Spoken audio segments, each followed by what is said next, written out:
All right, YouTube. So here I go. Um, I'm still doing my thing with these spark plugs.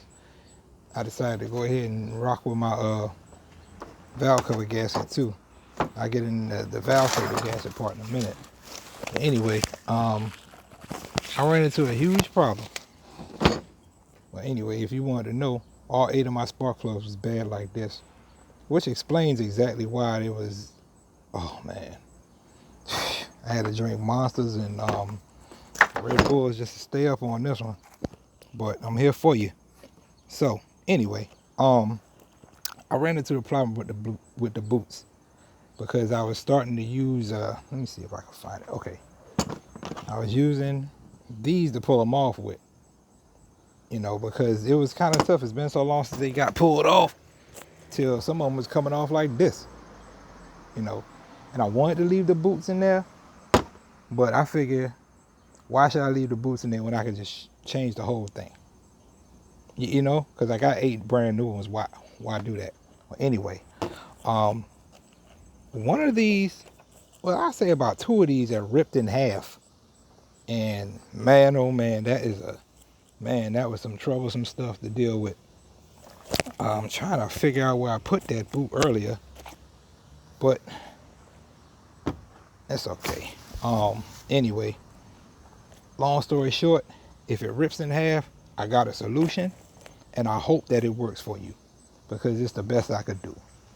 Um, so I took a hanger with a card that's used for pants with a cardboard bottom to it, with a cardboard those hangers that they use for pants when they sell them to you, and they got a little cardboard piece at the bottom, and then the hooks. Well, I used one of those. This is the end of one of them, and I kind of maneuvered it. Let me show you what I mean. I maneuvered it inside. Get somewhere where I can get you some light, a good decent amount of light at that. Here's the boot. And what I did, being that this part was ripped really bad, probably down to here pretty closely. It don't even matter how far down it was ripped. You just stick this in there and kind of sort of try to twist it around a little bit. Just kind of twist it. And once you get it twisted and you get a good grip, just rip it. Just pull the whole. It'll come out eventually. But it takes time and patience to do that.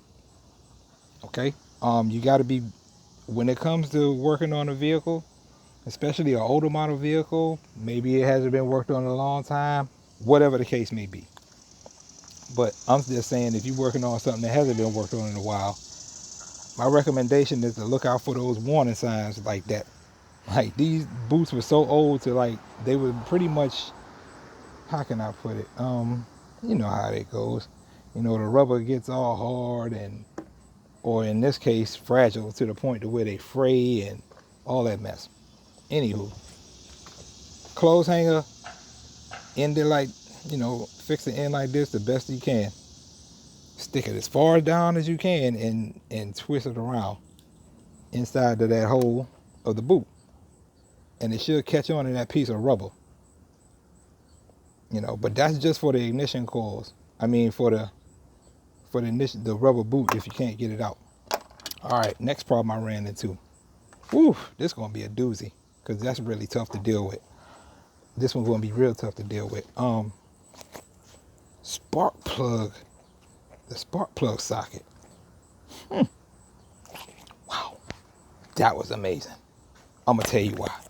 Because I got everything started and everything was going good.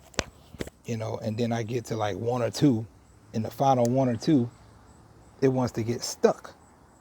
As you can see, the rubber piece is at the very end of it. I'm gonna show you what happened. I'm definitely about to go get me a new socket, probably a new wrench too, just to be on the safe side. Well, a new extension rather. I got wrenches for days. All right, so when you trying to work it out, here's what happened. Where is everything? Okay, I put the spark plug in. Well, I put the socket on the spark plug. Now, mind you, this is all, the spark plug was already in the engine. So, I put it in there, pretty much. And normally, once you get it to the point to where you can get it going, it shouldn't go but so far. Let's see if I can get you some light for this. You see how it's like kind of even? Those rubber pieces are meant to keep it, at a certain length. That way, when you pull the socket back off of the plug after you put it back in or out or taking it out, you won't have no problem doing it. Well, that was the problem I had because I'm not sure what happened with this Husky, but it's supposed to work. Like you push it in to get something off, and it got a spring action deal to it.